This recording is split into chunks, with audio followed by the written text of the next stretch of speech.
Selamat pagi anak-anak, selamat datang kembali di kelas 5 virtual. Mari belajar bersama Bu Guru Sri.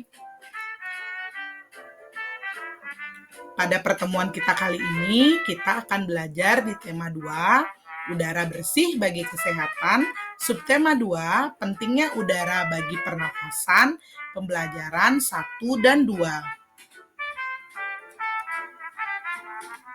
Sebelum belajar, tidak lupa Bu Guru mengingatkan agar anak-anak tetap menerapkan protokol kesehatan, mencuci tangan dengan sabun pada air mengalir, memakai masker, serta menjaga jarak.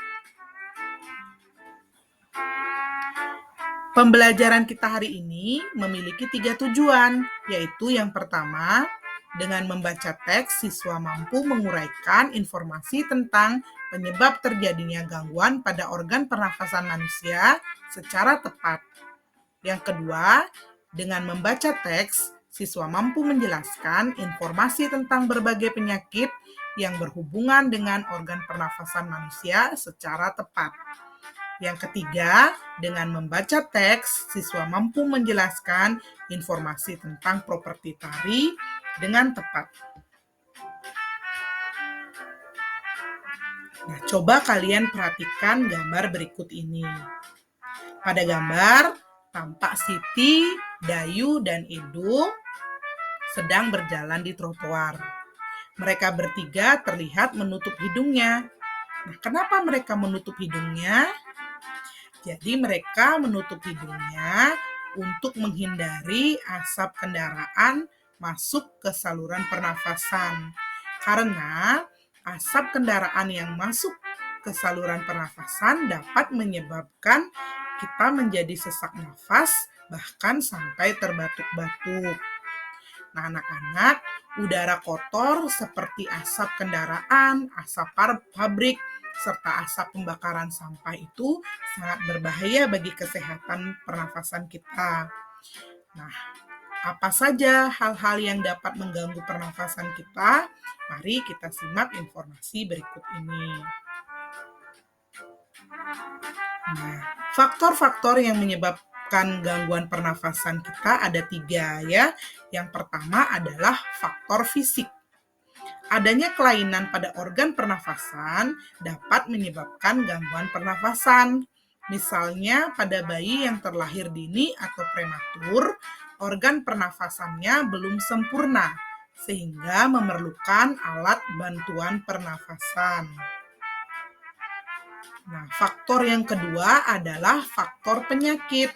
Banyak penyakit yang menyebabkan gangguan pada pernafasan, misalnya influenza, asma, bronkitis, emfisema, dan kanker paru-paru. Nah, anak-anak, penyakit yang saat ini sedang menjangkiti wilayah Indonesia dan negara-negara di belahan dunia lainnya, yaitu COVID-19, juga merupakan salah satu penyakit yang menyebabkan gangguan pernafasan karena virusnya dapat menyerang paru-paru orang yang menderita penyakit COVID-19. Nah, faktor yang terakhir yaitu faktor lingkungan. Kita bernafas untuk menghirup oksigen. Lingkungan yang kotor, asap kendaraan, asap pabrik, asap rokok dapat mencemari udara. Udara yang tercemar dapat menyebabkan ketersediaan oksigen menipis sehingga kita merasa sesak saat bernafas. Nah, jadi anak-anak, selain kita menjalani hidup sehat guna mencegah penyakit, kita juga harus menjaga lingkungan kita sehat supaya ketersediaan oksigen itu banyak dan kita dapat bernafas dengan lega. Nah, selanjutnya kita akan membahas salah satu penyakit yang dapat menimpa organ pernafasan kita. Nah, penyakit itu adalah penyakit asma. Asma merupakan penyakit penyumbatan saluran pernafasan yang disebabkan oleh alergi.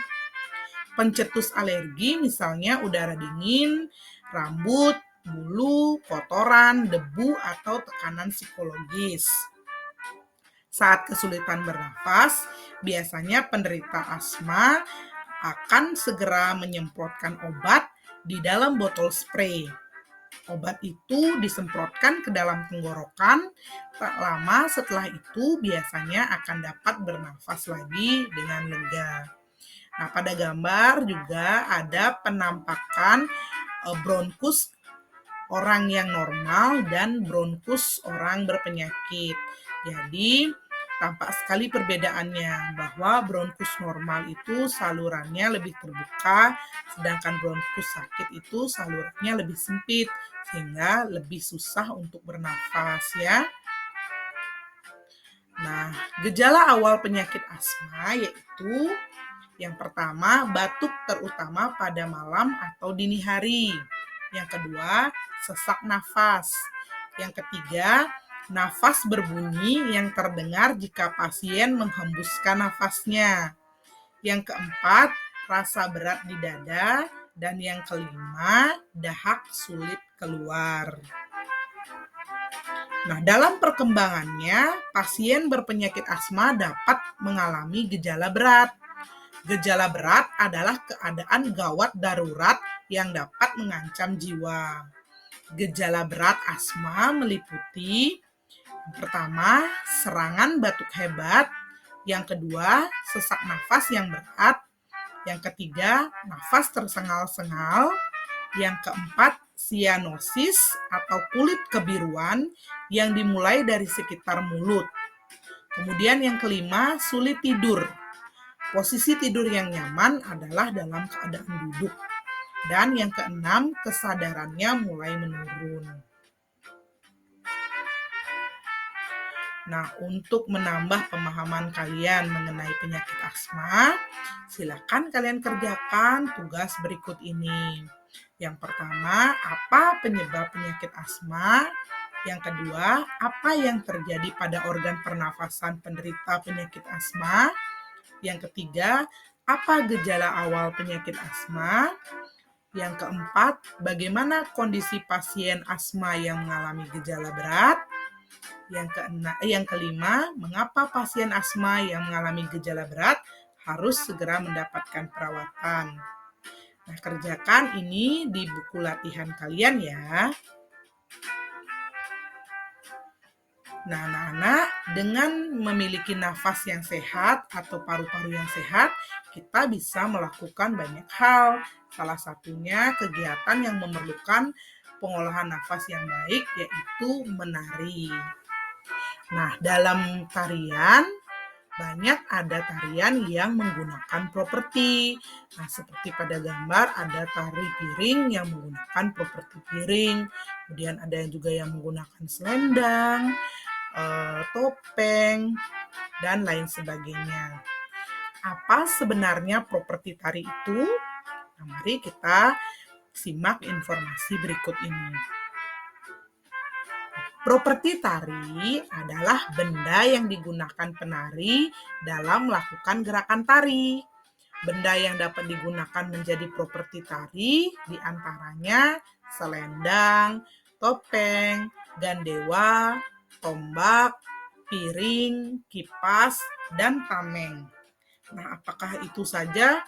Tidak ya anak-anak, masih banyak sekali benda-benda yang dapat digunakan menjadi properti tari. Dapat kalian simak atau baca lebih lanjut di Google untuk mencari informasinya ya. Kemudian suatu benda dipilih untuk digunakan sebagai properti tari berdasarkan tema tari. Misalnya, tari perang tentu saja menggunakan properti berupa tombak, kemudian tameng, mungkin juga menggunakan golok, dan senjata-senjata lainnya. Kemudian, properti tari berfungsi untuk membantu penari menyampaikan maksud dari gerakan tari yang dilakukan. Jadi dengan adanya properti tari, cerita yang dimiliki oleh tarian tersebut dapat tersampaikan kepada penonton dengan lebih baik lagi. Ya, seperti itu. Nah, tidak terasa kita sudah sampai di penghujung pertemuan kita kali ini. Terima kasih sudah menyimak video ini dengan baik. Sampai jumpa di video berikutnya. Tetap semangat sehat dan semangat belajar.